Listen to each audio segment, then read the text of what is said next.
वो कह रहे थे तुम्हें झूठी तहरीर देनी पड़ेगी, तुम्हारा बचने का एक ही चांस है। क्या पहले तो कह रहे हैं बेटा तुम 10-10 आदमियों को नाम सोच लो। जब हम सर अकेले गए तो 10-10 आदमी को नाम कहाँ से सोचे, जब यहाँ करके रहने वाले है नहीं हम तो कहाँ से सोचे ना। नमस्कार दोस्तों, अभी जो कुछ सेकंड का एक बयान सुना एक शख्स का, एक युवक का जो संभल के अस्पताल में 3 दिन पहले तक भर्ती था।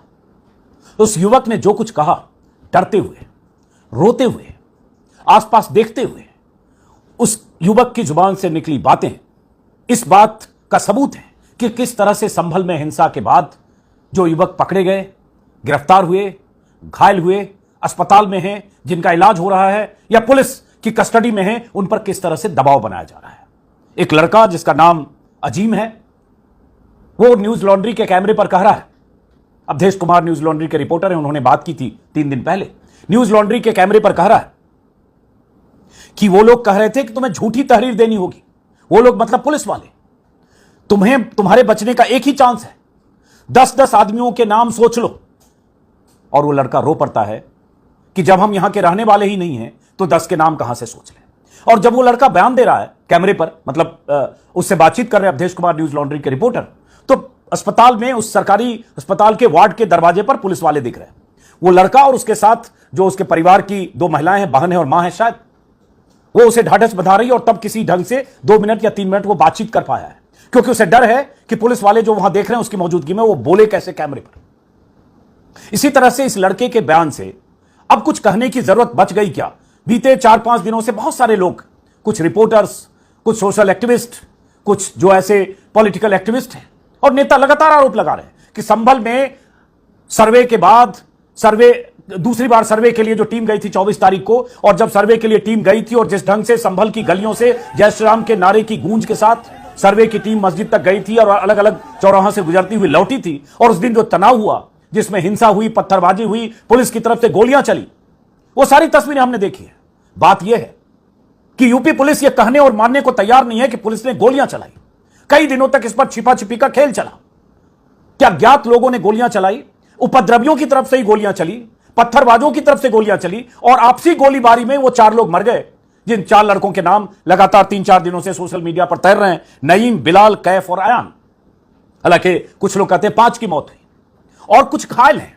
उन्हीं घायलों में से एक ये अजीम है, जिसके पैर पर जख्म है। उसके परिवार वालों का कहना है कि उसे गोली लगी है, पैलेट या गोली, इसकी पुष्टि हॉस्पिटल या सरकारी तंत्र अभी करने को तैयार नहीं है, क्योंकि पुलिस तो मान ही नहीं रही है कि उसने गोली चलाई है। लेकिन इसका यह कहना अजीम का, यह बहुत बड़ी बात है एक सबूत के तौर पर, कि उस पर दबाव बनाया जा रहा है कि तुम 10 आदमियों के नाम लो। और ऐसे यूपी पुलिस का यह तरीका है, यही मोडस ऑपरेंडी है कि ऐसे मामलों में जहां दंगे के आरोप मुस्लिम युवकों पर या मुस्लिम भीड़ पर हो, जहां ऐसी घटना, ऐसी हिंसा, ऐसा हंगामा हो, उसमें कैसे टारगेटेड ढंग से लोगों को फंसाया जाए, पकड़ा जाए, और उसके बाद एक को पकड़ के 10 को और आरोपी बनाया जाए, उसके बयान लिए जाए। यही वो लड़का कह रहा है कि उस पर दबाव बनाया जा रहा है। ऐसे एक और लड़के का बयान भी न्यूज लॉन्ड्री ने दर्ज किया। मैं चाहता हूं वो बयान भी आपको दिखाऊं। पहले इस लड़के का पूरा बयान आप सुनिए, गौर से सुनिए। एक अस्पताल में भर्ती लड़का जो हॉस्पिटल में बेड पर इलाज करा रहा है। हालांकि अभी कुछ देर पहले मैंने न्यूज लॉन्ड्री के रिपोर्टर अवधेश कुमार से बात की, तो अवधेश कुमार ने बताया कि इस लड़के को और एक दूसरा लड़का और है हसन, उन दोनों को, दोनों जख्मी हैं, दोनों को अब मुरादाबाद के टीएमयू हॉस्पिटल में शिफ्ट कर दिया गया है। क्योंकि ये वीडियो वायरल होने के बाद, अजीम और हसन का वीडियो वायरल होने के बाद, जिसे अखिलेश यादव जो यूपी के पूर्व मुख्यमंत्री हैं और बहुत सारे लोगों ने ट्वीट किया, उसके बाद यूपी प्रशासन में हड़कंप है और पुलिस वाले उसके बाद अब ज्यादा सतर्क हो गए कि किसी तरह से इन तक कैमरा टीम ना पहुंचे। उस ढंग से उस दिन किसी तरह से न्यूज लॉन्ड्री के रिपोर्टर ने उनसे बात कर ली थी। अब एक बार पहले इसका पूरा बयान सुनिए और उसके बाद कि आखिर क्या छुपाया जा रहा है। आखिर आज ही समाजवादी पार्टी के अगर सांसद या विधायक या नेता या उनके प्रतिनिधि, नुमाइंदे अगर जाना चाह रहे हैं संभल, उनको क्या दिक्कत है जाने में? क्या छुपाया जा रहा है? क्यों पुलिस इस तरह से वहां ऐसे घेराबंदी करके रख रही है कि वहां का सच बाहर ना पाए? फिर भी ऐसे रिपोर्टर जाकर कुछ लोगों से बात करने की कोशिश करके कुछ वहां का सच लाने की कोशिश कर रहे हैं। तो जरा सुनिए अजीम ने क्या कहा, गौर से। वो कह रहे थे तुम्हें झूठी तहरीर देनी पड़ेगी।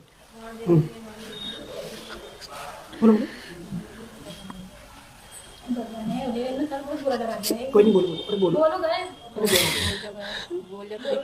वो कह रहे थे वहां पर लेट के तुम्हारा बचने का एक ही चांस है। क्या पहले तो कह रहे हैं बेटा तुम 10-10 आदमियों को नाम सोच लो। जब हम सर अकेले गए तो 10-10 आदमी को नाम कहाँ से सोचे, जब यहाँ करके रहने वाले है नहीं हम तो कहाँ से सोचे ना। तलवार से हाथ के कितने हुआ संभल से? संभल से तो 20 किलो 20-25 होगा तो यहाँ क्या कर रहे थे उस दिन? यहाँ पे जी।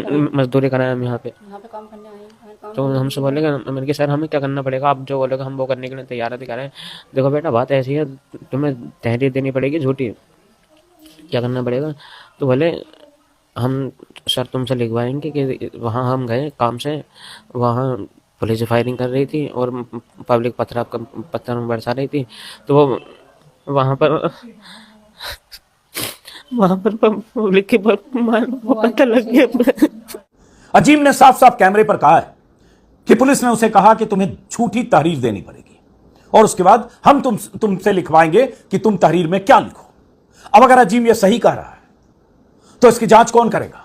हालांकि यूपी सरकार ने, योगी सरकार ने न्यायिक जांच के आदेश दे दिए, 3 सदस्यीय कमेटी बना दी, लेकिन उसके बाद भी अगर अजीम तक मीडिया के लोग नहीं पहुंचे होते तो क्या अजीम जो ये बोल रहा है उसका बयान बाहर आता? अजीम के साथ ही अस्पताल में एक और शख्स भर्ती है, एक युवा जिसका नाम है हसन। हसन ने भी न्यूज लॉन्ड्री के रिपोर्टर से कैमरे पर बात की और न्यूज लॉन्ड्री के रिपोर्टर अवधेश कुमार ने मुझे बताया, मैंने खुद फोन किया, कि किस तरह से वहां पुलिस मुस्तैद है और बहुत मुश्किल से किसी ढंग से मोबाइल पर बात करने के लिए वहां जा पाए और ये लड़के डरे हुए थे और बहुत मुश्किल से बात कर पाए। और उसके बाद जैसा कि मैंने कहा, इस वीडियो के वायरल होने के बाद वहां पुलिस की मुस्तैदी बढ़ गई और अब जो जानकारी आ रही है कि उन्हें मुरादाबाद के मेडिकल कॉलेज जो TMU है वहां शिफ्ट किया गया। अब इसमें यह भी है कि इनको जख्म है, इनका मुकम्मल इलाज किया जाना चाहिए, ऑपरेशन की भी जरूरत है, शायद उसमें भी देर हो रही है। जो आ रही है जानकारी हसन के बारे में, जो दूसरा लड़का है हसन, उसकी बहन का एक बयान भी मैं आज तक पर देख रहा हूं जिसमें हसन की बहन ने भी आरोप लगाया है कि पुलिस हम पर 10 संदिग्धों के नाम लेने का दबाव बना रही है।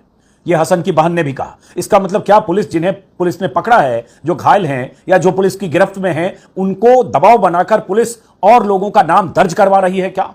कि अपनी तरफ से आप गलत तहरीर दो, झूठी तहरीर दो और कुछ लोगों के बयान दो, और ये कर रही है पुलिस। तो क्या मकसद है, आप समझ सकते हैं। आपको ये वीडियो कैसी लगी, पसंद आई हो तो इसको लाइक कीजिए, और अगर आप हमारे कायनात अपडेट यूट्यूब चैनल पर नए हैं तो बराए मेहरबानी हमारे चैनल को सब्सक्राइब कीजिए और अपनी राय जाते जाते जरूर कमेंट्स बॉक्स में दीजिए।